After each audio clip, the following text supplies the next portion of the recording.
Hello students, welcome back my YouTube channel. कल हमने brain के बारे में स्टडी करी थी कि ब्रेन के क्या क्या पार्ट्स होते हैं, उसमें क्या क्या वर्किंग होती है, किस किस के लिए वो रिस्पॉन्सिबल है। और नेक्स्ट हम पढ़ते हैं अभी स्पाइनल कोड के बारे में। ठीक है, तो स्पाइनल कोड ब्रेन की नेक्स्ट बात, ब्रेन का पार्ट होता है एक हाइंड ब्रेन का मेडुला। मेडुला के बाद क्या स्टार्ट होती है, हमारी स्पाइनल कोड स्टार्ट होती है। तो स्पाइनल कोड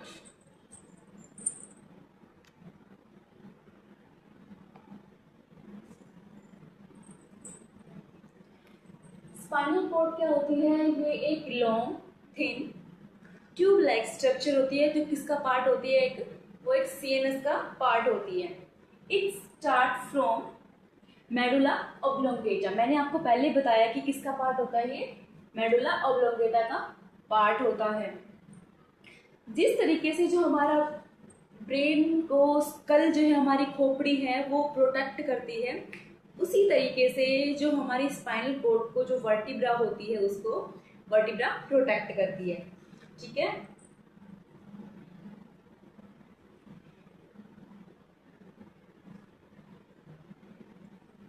स्पाइनल कोड का वेट कितना होता है? स्पाइनल कोड का वेट मिनिमम 35 ग्राम होता है।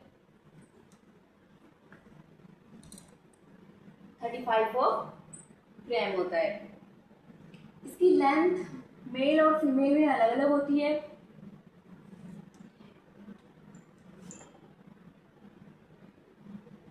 मेल के अंदर 45 सेंटीमीटर एंड फीमेल के अंदर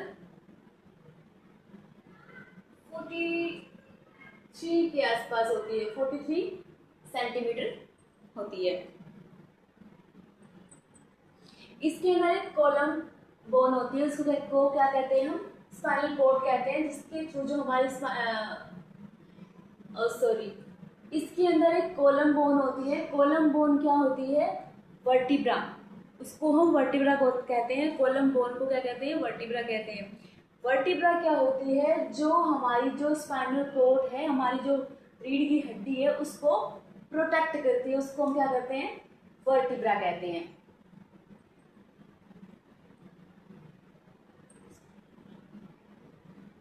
तो मैंने पहले बताया, जैसे हमारी जो स्कल है वो ब्रेन को प्रोटेक्ट करती है, ठीक उसी तरीके से वर्टिब्रा हमारे स्पाइनल कोड को प्रोटेक्ट करती है।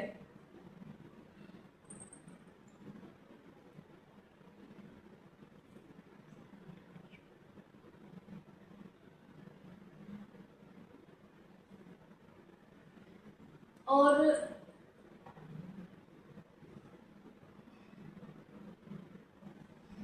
ये हमारी जैसे पीछे की जो हमारी रीढ़ की हड्डी होती है,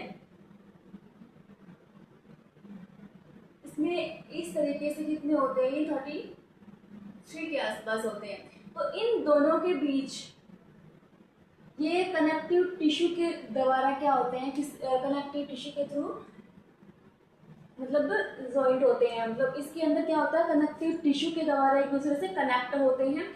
जो इनको जो फ्लेक्सिबिलिटी होती है, इससे हम ठीक तरीके से मुड़ पाते हैं, नीचे झुक के हम कोई सामान उठा सकते हैं और वापस से हम सीधे खड़े हो सकते हैं। तो ये किसकी वजह से होता है? इसके अंदर क्या है? एक कनेक्टिव टिश्यू प्रेजेंट होता है इन स्पाइनल कोड्स के अंदर। और हमारे जो ये स्पाइनल कोड है, इसके अंदर टोटल नंबर ऑफ वर्टिब्रा कितने होते हैं? होते हैं 33 number of vertebra present in our spinal cord. तो चलिए हम पढ़ते हैं स्पाइनल कोड के पार्ट कितने होते हैं। There are 5 part of spinal cord. First, cervical,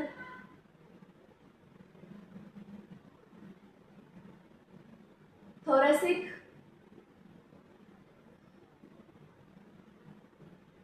सेक्ट्रम,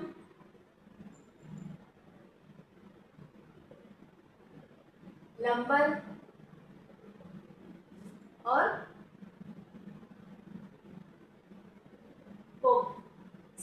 कोक्सिक्स। तो इसमें कितने कितने होते हैं? सर्वाइकल में 7 नंबर ऑफ वर्टिब्रा होते हैं। 7 इसको किससे डिनोट करेंगे? C1 to C7। नेक्स्ट है थोरेसिक के अंदर कितने नंबर ऑफ वर्टिब्रा होते हैं? इसमें होते हैं 12। तो थोरेसिक का टी, यहाँ से T12 T12। नेक्स्ट इसमें 5 होते हैं, कितने हो जाएंगे? L12 L5। सेप्टम में भी 5 होते हैं, तो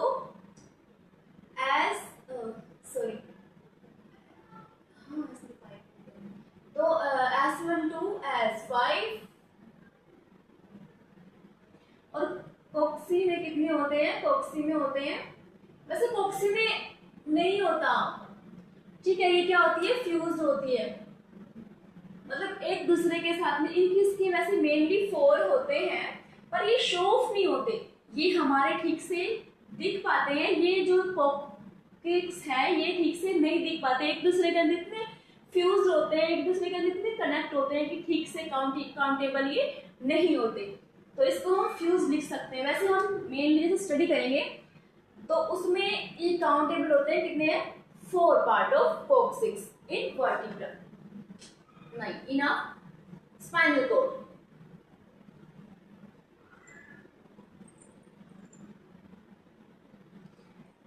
अब देखते हैं कि जो हमारी स्पाइनल कॉर्ड है इसकी कवरिंग कैसी होती है।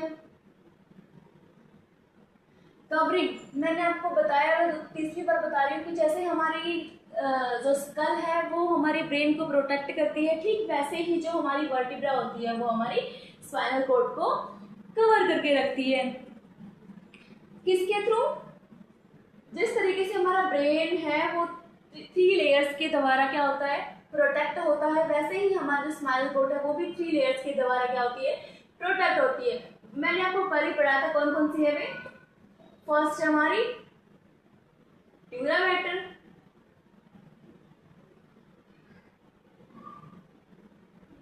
आर्केनॉइड, और थर्ड क्या थी? पिया मैटर। और अब हम पढ़ते हैं इसके सेगमेंट्स के बारे में। इसके अंदर कितने सेगमेंट पाए जाते हैं? सेगमेंट मीन्स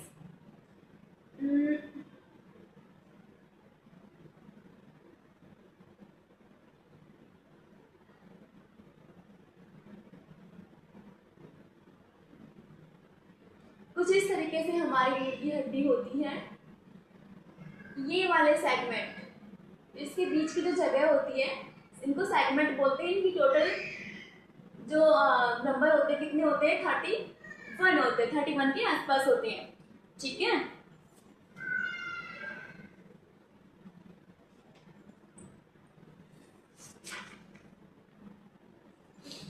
रिफ्लेक्स एक्टिविटी क्या होती है? ये रिफ्लेक्शन की हम कैसे रिफ्लेक्ट करते हैं, वॉल्यूंटरी और इनवॉल्यूंटरी।